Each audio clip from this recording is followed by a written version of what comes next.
selalu bersama-sama dalam melaksanakan tupoksi tugas pokok dan fungsi.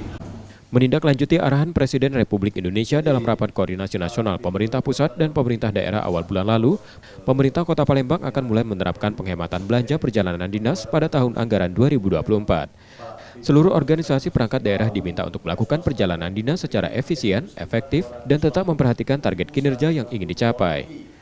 Penghematan belanja perjalanan dinas ini tidak hanya berlaku untuk tahun 2024, tetapi juga direncanakan untuk menjadi bagian dari postur anggaran pendapatan dan belanja daerah tahun 2025.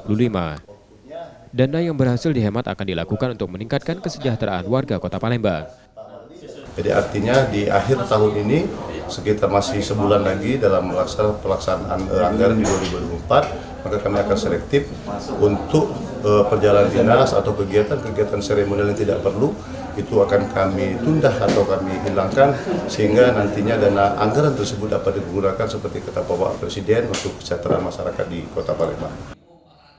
Untuk memastikan implementasi kebijakan ini berjalan sesuai rencana, pengawasan pelaksanaannya akan dilakukan Inspektorat Kota Palembang. Nur Muhammad, Kompas TV, Palembang, Sumatera Selatan.